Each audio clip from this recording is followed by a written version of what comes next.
میرا نام ہے محمد عمیر بیگ، میں ACMA کا اسٹوڈنٹ ہوں۔ میں نے آپ سے سوال پوچھنا تھا کہ پرسوں جو آپ نے جو لیکچر دیا تھا جمعے والے دن،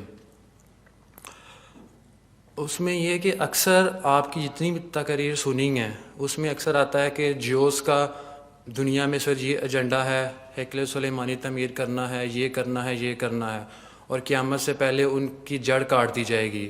پھر مسلمانوں کا ذکر آتا ہے کہ مسلمانوں کی تاریخ ہے، یہ ہے، وہ ہے۔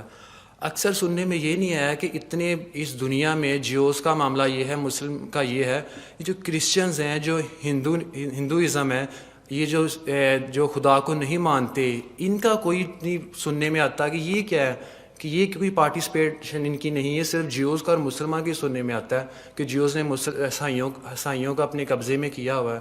تو یہ جو باقی جو قومز ہیں یہ کدھر ہے، ان کا کوئی تصور نہیں ملتا۔ آپ نے بہت صحیح بات کہی ہے۔ دیکھیے، قرآن مجید نے ایک خاص علاقے کی تاریخ اور ایک خاص علاقے کے مذاہب ہی کا تذکرہ کیا ہے، پوری دنیا کی ہسٹری اس نے بیان نہیں کی ہے۔ چین کا ذکر، ہند کا ذکر نہیں ہے، حالانکہ قرآن یہ کہتا ہے وَلِكُلِّ قَوْمٍ ہاد، ہر قوم کے لیے ہم نے ہادی بھیجے۔ تو ظاہر بات ہے چینیوں میں بھی کوئی نہ کوئی آئے ہوں گے، ہندوستان میں بھی آئے ہوں گے، یورپ میں بھی آئے ہوں گے، تو ہو ہی نہیں سکتا کہ نہ آئے ہوں۔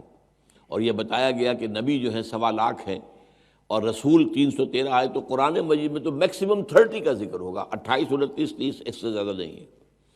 تو اس کا مطلب کیا ہے کہ اب یا تو پوری دنیا کا بتایا جاتا تو پہلے پوری دنیا کی تاریخ پڑھائی جائے لوگوں کو، پھر پوری دنیا کا جغرافیہ پڑھایا جائے، اس کی ضرورت نہیں تھی۔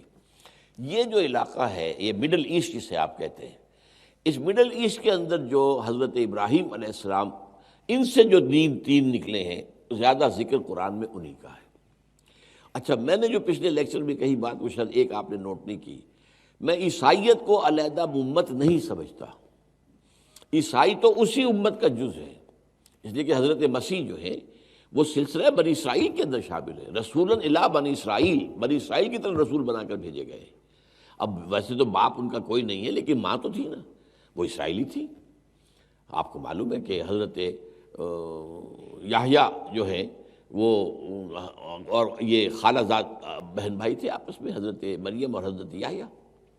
تو اس لیے وہ، لیکن اب جو آئندہ میری اس کتاب کو آپ پڑھیں گے 3 میں کا تیسرا، تو عیسائیت کی وضاحت اس میں آئی ہے کہ یہ اصل میں انڈیپینڈنٹ دین حضرت عیسیٰ نے نہیں بنایا تھا، بلکہ یہ سینٹ پال نے بنایا۔ اور یہ در حقیقت اس کا کردار یہ ہے کہ یہودیوں کو بھی شدید ترین سزائیں ان کے ہاتھوں آئیں اور مسلمانوں کو بھی شدید ترین سزائیں انہی کے ہاتھوں آ رہی ہے۔ تو یہ در حقیقت ان کا کردار ہے، وہ ذرا آگے چل کر بحث میں آ جائے گا۔ لیکن یہ کہ اور آخری وقت جو ہے جس کا ذکر کیا گیا ہے، جس کا ابھی کتاب کے آخر میں آپ کو ذکر ملے گا، وہ یہ ہے کہ جب حضرت مسیح آئیں گے علیہ السلام تو عیسائیت ختم ہو جائے گی اور وہ اسلام کے اندر مدغم ہو جائے گی۔ یہ ایک دین ہو جائے گا، عیسائی اور اسلام، اور یہودیت ختم ہو جائے گی، ایک یہودی قتل ہو جائے گا۔ تو اس طریقے سے ان 3 کا تو یہ انجام ہوگا۔ اس کے بعد آتا ہے کہ پھر جو ہے یاجوج ماجوج حملہ آور ہوں گے، وہ معلوم ہوتا ہے کہ یہ نیشنز ہیں جن کا آپ ذکر کر رہے ہیں، یہ بعد میں آئیں گے۔ یہ پہلے سٹیج پر ان کا کوئی تعلق نہیں رہے گا، وہ پوری کنفرنٹیشن جو ہونی ہے وہ یہودی لیڈ کر رہے ہوں گے عیسائیوں کو، اور ادھر سے مسلمان ہوں گے، Christians lead by Jews and versus Muslims.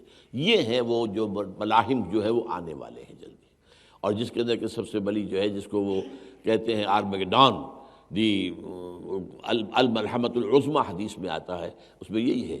اصل میں سامنے کون ہوں گے؟ عیسائی۔ 80 علم ہوں گے، ہر علم کے نیچے 12,000 آدمی ہوگا، لیکن